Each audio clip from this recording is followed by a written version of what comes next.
The US Army's next generation XM7 primary rifle is finally rolling out into the hands of your regular rank and file soldiers, and they started to share their personal opinions with the press, giving us some valuable insight for the first time into the weapon's capabilities and how the actual dudes that are going to be pulling triggers feel about the new digs. In March 2024, the first batch of 1,500 XM7 rifles and 200 XM250 machine guns rolled out to the historic 506th Parachute Infantry of the 101st Airborne Division. After test firing the weapon, Sergeant Marcus Colston said, quote, "The recoil honestly was very negligible. Even with the larger round, the weight of the weapon was pretty negligible." So he fired at a 9mm thick steel target, and the round punched straight through it. Soldiers said that their M4s were barely putting dents into the steel. 5.56 can theoretically penetrate 12mm of steel at 100 meters, which suggests to us that they were firing at targets much further away than that. I can tell you this, infantry are just going to get excited when their guns make a bigger boom and they blow more up. That's just a verified scientific fact. To that end, troops were reportedly impressed by having the capability to blast through cinder blocks. Then the 6.8 bullet continued traveling through and still hit targets directly behind it, something that the 5.56 Legacy M4 couldn't do. That makes me want to genuinely say hua in the most motivated kind of way. This means you're now able to turn cover into concealment and shoot through more walls. Something to consider is that some of the building construction in Europe differs from the way it's made in the United States. Many buildings in Europe and Russia, for example, are made entirely from concrete. So the 6.8mm round would be better suited for plunking through those walls. I can just imagine how giddy some of these infantrymen were on the firing line, just watching their rounds turn concrete into dust. So Sergeant Colston said to Stars and Stripes press magazine, quote, "I think they really hit their mark with the rifle's design. I don't think anybody with body armor is going to be able to survive a round from the XM7. Light-skinned armored vehicles, same story. The penetration from the round is just a huge improvement over the M4. Colston brings up a really interesting point there, I think. That is something that I had not really seriously considered before. Could the XM7's true purpose be also about being able to fire through lightly armored vehicles like the BTR or Tiger series? I thought it was about punching through body armor plates, but I might have been thinking on too small of a scale.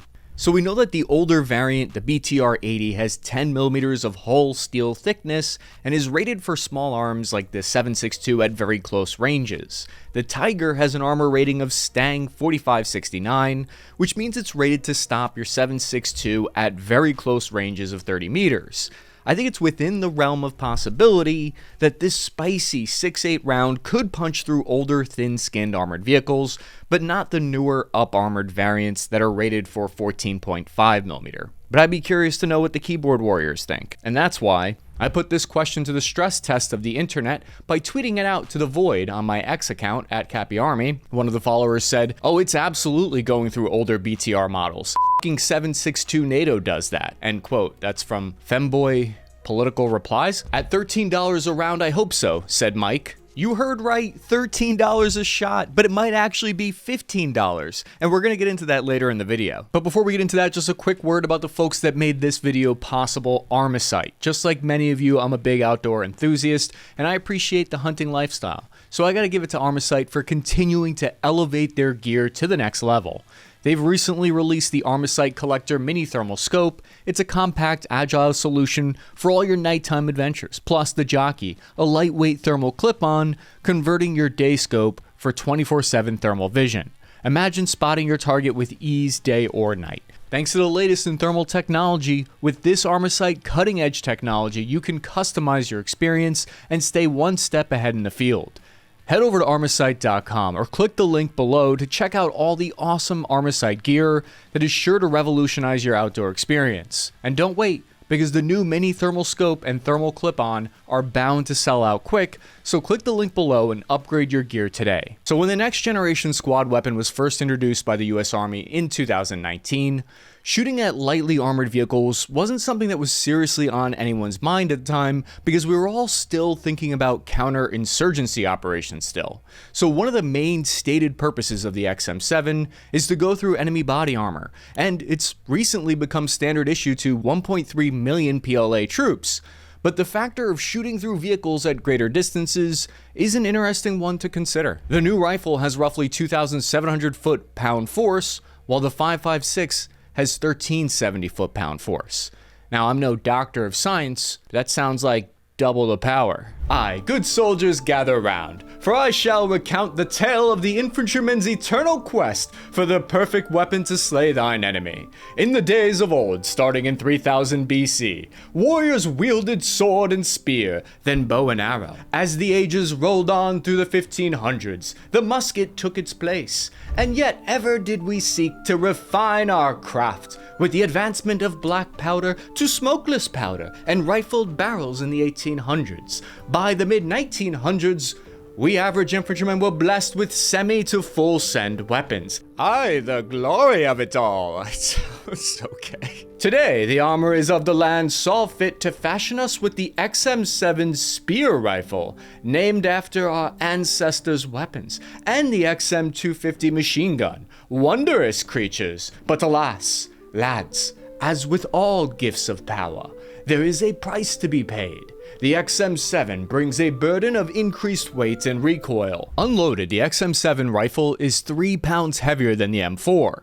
When you add the 2-pound optic, it's around 12 pounds. So the system in total is about 4 pounds heavier than the legacy one, and reduces the amount of ammo that you can carry from 210 rounds to 140.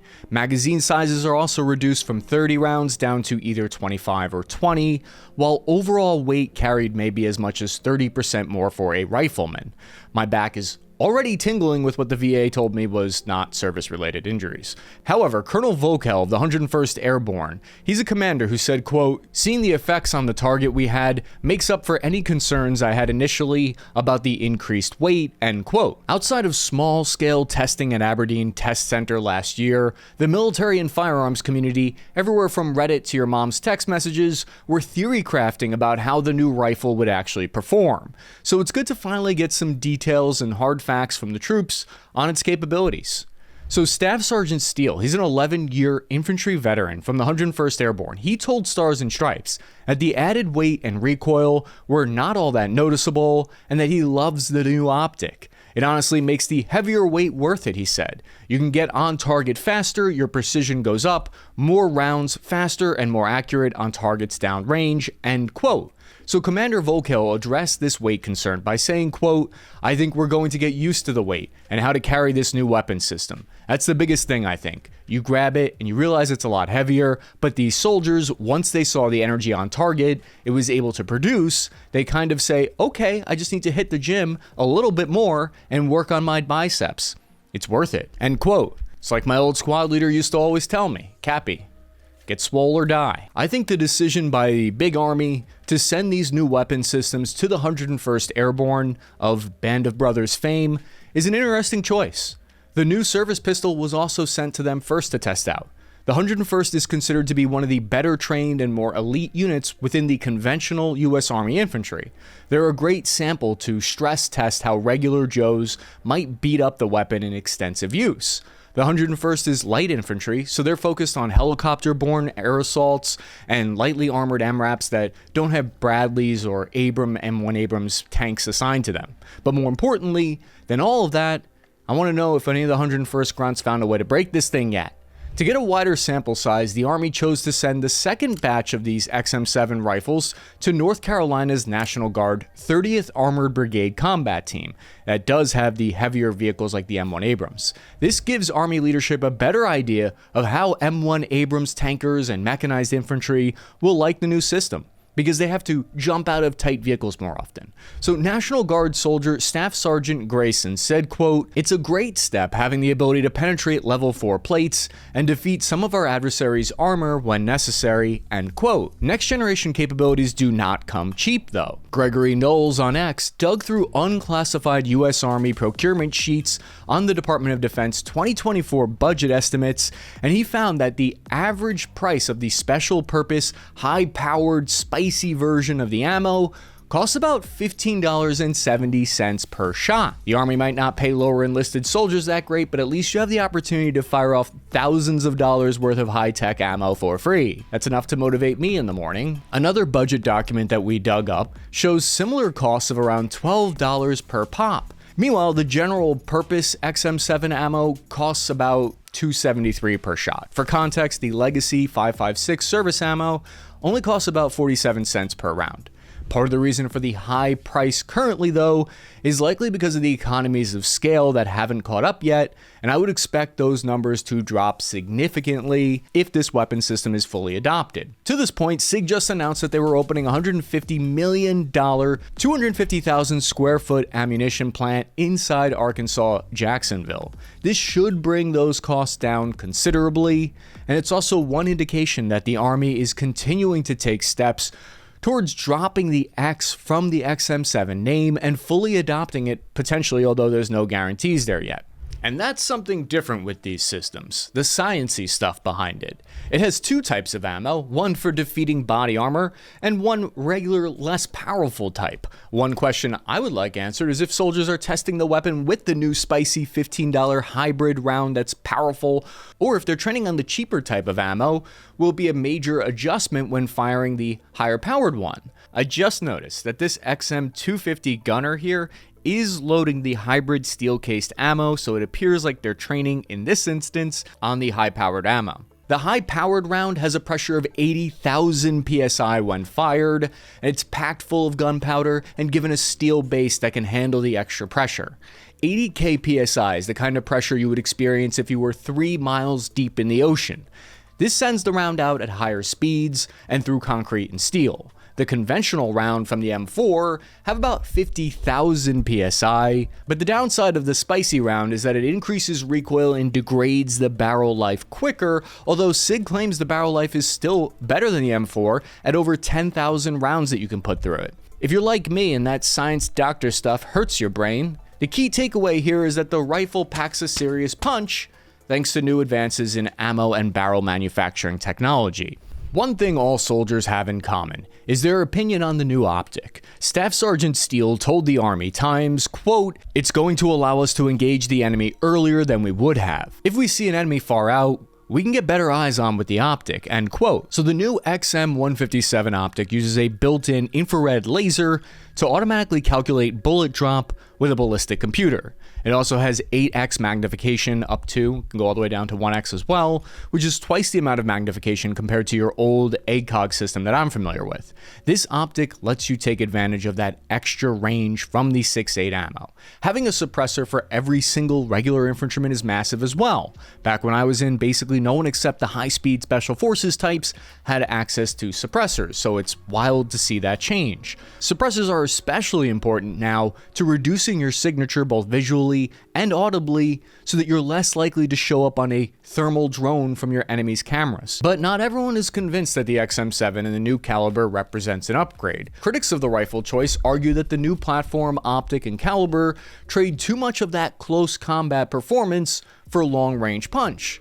They say that lessons from the war in Ukraine might suggest that trench warfare could be less than ideal for this weapon system like the XM7 with its heavier weight, higher recoil, but according to the US Army's new FM3-0 multi-domain operation doctrine, the US Army wants to avoid ever even getting dragged into a trench battle in the first place, that they would want to continue to maneuver instead. Welcome to my barely credible defense briefing on soldier feedback.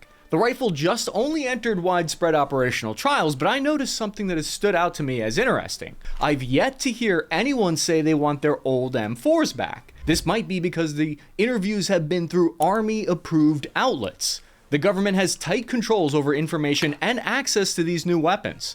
It's not like this is a fighter jet or tank. We can't just go to the War Thunder forums for classified leaks on it. I was one of the first soldiers, for instance, to be issued the new M320 grenade launcher that was replacing the old legacy M203. I personally didn't like that it was underslung, it was tough to shoot with in the prone, but I don't know if Stars and Stripes would have published that comment by me. I'm not saying that that's what's happening here. I'm just saying it's one of the many factors that we should consider. I think it might be why Commander Vogel of the 101st Airborne specifically assured the press that he would, quote, provide immediate feedback to the Army if there was something that they saw that they didn't meet their expectations, end quote. It's also important to note that troops will be writing down on anonymous pieces of paper what their thoughts are, positive and negative, and they're going to submit that to leadership because that's how these tests are always done and run in the past. If feedback is good, then we'll likely see the Army order around 111,000 of the XM7 rifle by the early 2030s. So what are soldiers saying when they're able to be anonymous?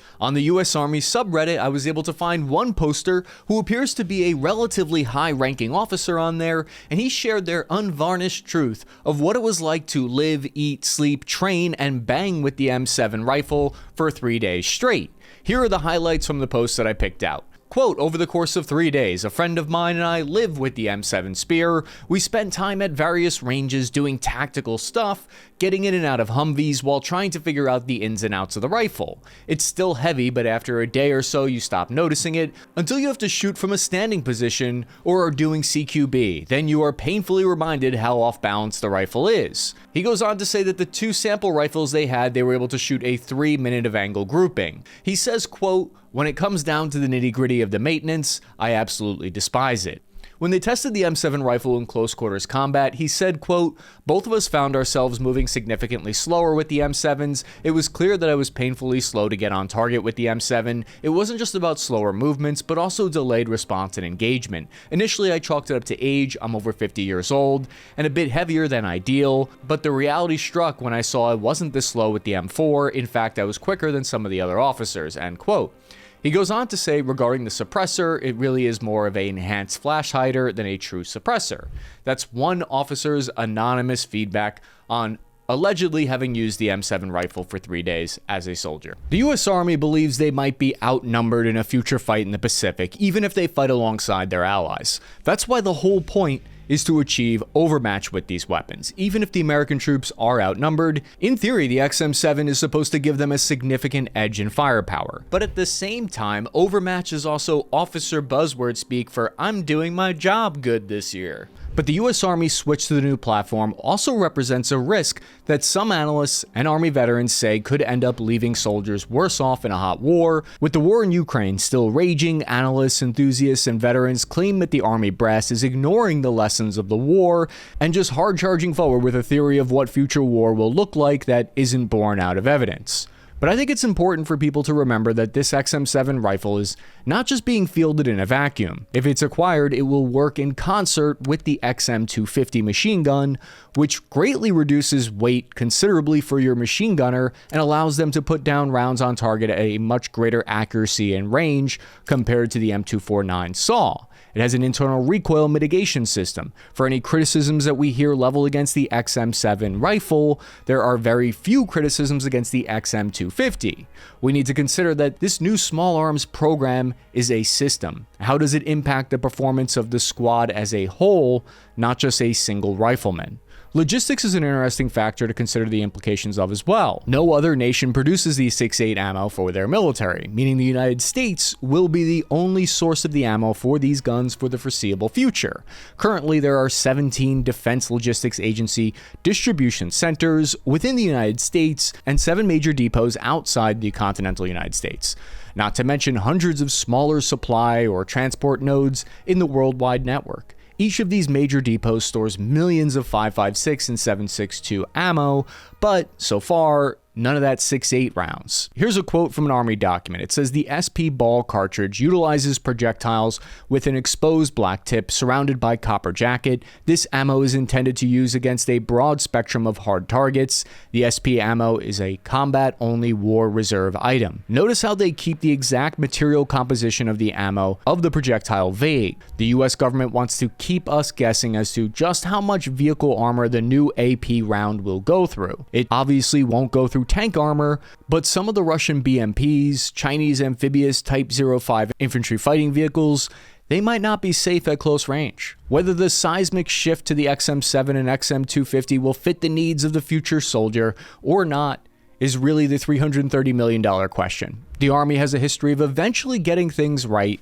and setting trends worldwide when it comes to the primary weapon system of your average infantryman, so there is reason to believe that they'll set the trend for the next 60 years with this rifle. So long as man's inhumanity to man continues to be a part of human nature, so too will our march forward with new primary weapons like the XM7 Spear. May we be reminded that the art of war, though ever-changing, demands the same courage to master as it did when our ancestors first took up arms on the field of battle. Clearly, I'm having way too much fun cosplaying right now, but if you like this video, why don't you check out this one right here.